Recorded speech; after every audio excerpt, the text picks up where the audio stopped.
산후조리원은 어떤 곳인가요? 천국이지. 천국이야. 애 안 낳고 가고 싶어.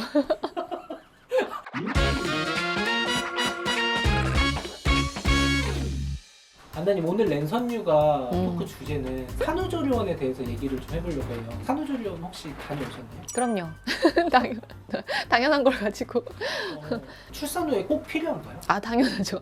이렇게 아빠가 물어보면 안 돼. 요거는 물어볼 가치조차 없는 거야. 무조건 해야 되는 거예요. 저는 산후조리원이랑 그 산후도우미 서비스 둘 다 이용을 해봤습니다. 산후조리원은 어떤 곳인가요? 천국이지. 천국이야. 또 가고 싶어. 애 안 낳고 가고 싶어. 아니, 대놓고 가라고 하는 곳인데 어떤 곳이길래 그렇게 천국이라고까지 얘기를 하시는지. 일단은 밥이 다 나오고 그리고 이제 우리 엄마들이 아이를 낳고 굉장히 몸이 힘든 시기예요. 요때는 정말 이로 말을 할 수가 없어. 그냥 걸어 다니는 것도 힘들어. 그런 시기에 정말 엄마의 마음으로 우리 아이도 보살펴주고 저도 보살펴주고 때 되면 밥 주고 간식도 주고 5끼를 먹는다? 이게 좀 어떤 보양식 이런 느낌인가요? 당연하죠. 저는 랍스타도 먹었어요. 와. 천국이야. 아, 내가 안 그래도 그 얘기를 하고 싶었는데 나는 2가지 타입의 조리원을 갔었거든요. 그러니까 첫 번째 아이를 낳고 갔던 조리원 같은 경우에는 밥을 각자 방에서 먹어. 근데 그게 은근히 중요하다? 각자 방에서 먹다 보니까 나 혼자 밥을 먹잖아요. TV를 켜놓고 먹긴 하지만 외로워, 쓸쓸해. 근데 이게 약간 프리미엄 서비스예요. 개개인별로 내가 코칭을 해주고 케어를 해주는 거잖아. 근데 나는 살짝 이게 별로였어요. 대화를 못해. 그러니까 둘째 출산하고 간 내가 산후조리원에서는 일단 식당이라는 곳이 있어요. 식당에서 밥을 먹으면서 이야기도 하고 그리고 수유실이 또 있다? 수유하면서 뭐 수다도 떨고 요 수유 시간이 굉장히 지루해. 내가 아이하고 뭐 할 수 있는 게 없어. 안고만 있는 거거든. 근데 이제 입은 열려 있으니까 대화는 하는 거죠. 이 산후조리원이 산후 우울증에도 좀 예방이 되나요? 그 내가 첫 번째 거기 산후조리원 같은 경우는 약간 프리미엄 서비스인데 개개인별 서비스잖아요. 근데 그때는 내가 좀 우울증이 왔어. 근데 둘째 때는 수다 떠느라 너무 재밌게 잘 지냈어요. 애엄마들끼리 그럼 이제 아이들 육아 정보도 좀 공유하고 주식 얘기도 좀 하고. 그 안에서 또 핸드폰으로 아, 그럼 중요하지. 쉴 수 없어. 어쨌든 지금 산후조리원이 꼭 필요하다, 이런 좋은 점들이 있다라고 말씀을 해주셨는데 반면에 단점들도 분명히 있을 것 같아요. 이 단점이 있는데 크게 2가지로 겪을 수 있을 것 같아. 뭐 시설은 내가 알고 갔기 때문에 감내할 수 있는 거기는 해요. 아, 그것도 감내할 수 없다. 자, 3가지 단점이 있어요.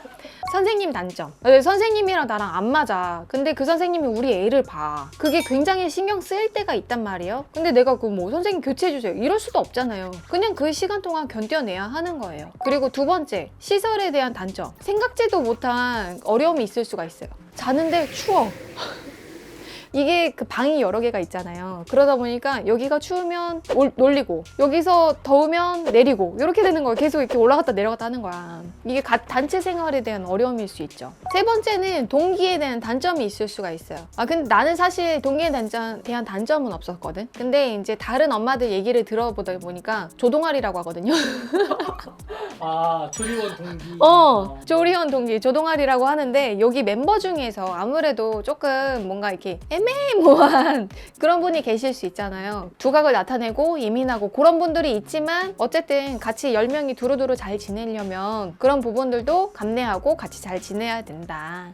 단점들 방금 얘기해 주셨는데 근데 비용 문제는 없네요. 비용은 사실 천차만별이에요. 산후조리원 같은 경우는 몇 천만 원짜리도 있고요. 그 다음에 저렴한 데는 뭐 나라에서 하는 것들 있잖아요. 근데 산후조리원 같은 경우는 정부 지원이 안 나와. 근데 산후도우미는 정부 지원이 나와요. 만약에 비용이 좀 부담스럽다면은 산후도우미를 강력 추천합니다. 두 서비스의 차이가 어떤 게 있을까요?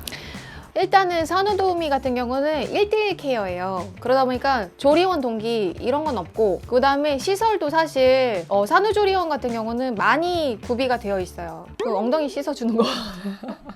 누구 엉덩이요? 아, 내 엉덩이. 자, 좌욕기가 있고 유축기가 있고 분유도 애들 먹는 분유도 당연히 있고 세탁도 다 해주고 온갖 거 그냥 다 있다고 보면 되는데 산후도우미 같은 경우는 내가 집에 이미 그게 다 있어야 돼요. 그 물품들이 결국 나중에 또 필요한 물품들 아닌가요? 아, 그게 또 사람마다 달라가지고 나 같은 경우는 거의 완분이거든요. 그럼 나 같은 사람은 유축기가 필요 없거든.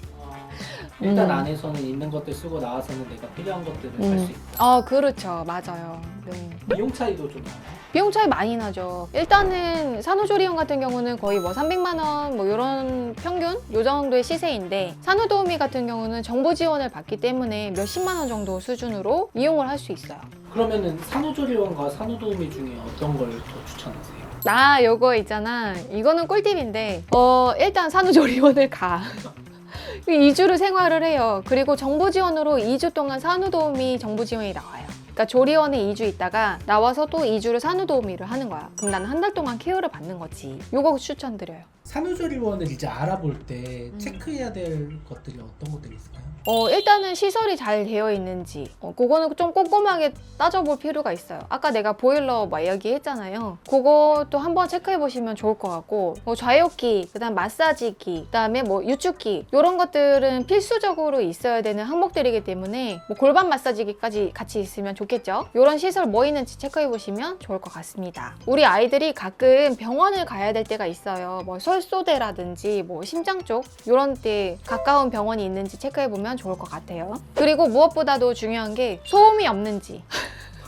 그죠, 시끄러우면 못 쉬잖아요. 이게 나 진짜 충격적인 게 뭐냐면은, 원래 조리원을 들어가기 전에 여기를 한번 투어를 해요. 근데 나도 한 3군데를 돌아보고 나서 그 다음에 결정을 하거든요. 조리원 바로 위에가 피트니스 센터였어. 그래서 내가 시설을 보러 갔는데 여기 엄청 쿵쿵거리는 거야. 이게 막 방방 뛰고 막 장난 아닌 거지. 그런 데는 가면 안 돼요. 남이 좋다고 해서 가기보다는 직접 내가 가보고 뭐 위에 시끄러운 거는 없는지 한번 시설도 쭉 둘러보시고 체크리스트에 적어보시면 좋을 것 같아요. 나도 사실 2번째 조리원에서 며칠 좀 일찍 나왔거든요. 근데 며칠 일찍 나왔는데 환불이 안 돼. 왜냐면 약속한 시간이기 때문에 뭐 환불이 안 된다고는 했지만, 그래도 요즘 조리원 같은 경우에는 환불되는 것들도 있을 거예요. 그래서 피치 못할 상정이 항상 있을 수 있다라는 생각을 가지고 이런 환불 정책이나, 그리고 내가 만약에 20날이 예정일이야. 근데 우리 아이가 빨리 나오거나 늦게 나올 수 있잖아요. 3까지 내가 입소가 가능한지 이런 거에 대해서도 잘 꼼꼼하게 보시고 들어가시면 좋을 것 같아요. 산후도우미 같은 경우는 정부 지원을 받게 될 경우에 몇 가지 그 항목들이 있어요. 산후도우미 리스트 회사에서 골라서 이제 선택을 하는 건데, 일단은 산후도우미 이모님이 나랑 잘 맞으면 베스트이지만 그래도 혹시 잘 안 맞을 수가 있어요. 그럴 때 빠르게 대처해서 다른 도우미 선생님을 빨리 배정해주는 곳으로 하면은 매우 좋을 것 같고, 그리고 내가 이제 그 회사랑 먼저 전화를 할 때 요구사항들을 미리 알려주세요. 뭐 반찬은 해주셨으면 좋겠어요. 아니면 우리 아이 뭐 목욕은 오롯이 시켜주셨으면 좋겠어요. 뭐 이런 것들, 저는 누워만 있을 거예요 라든지 그런 것들을 미리미리 얘기를 해주셔야 그 선생님도 오셨을 때 그런 거를 지켜주시는 거가 크거든요. 그래서 자, 2가지 말씀드렸죠. 제가 만약에 이모님이 맞지 않을 경우에는 빠르게 대처해 줄 수 있는 그런 회사, 내 요구사항 리스트를 먼저 적고 그 리스트를 회사에 보내주고 반영해 줄 수 있는 회사를 선택하시면 좋을 것 같아요.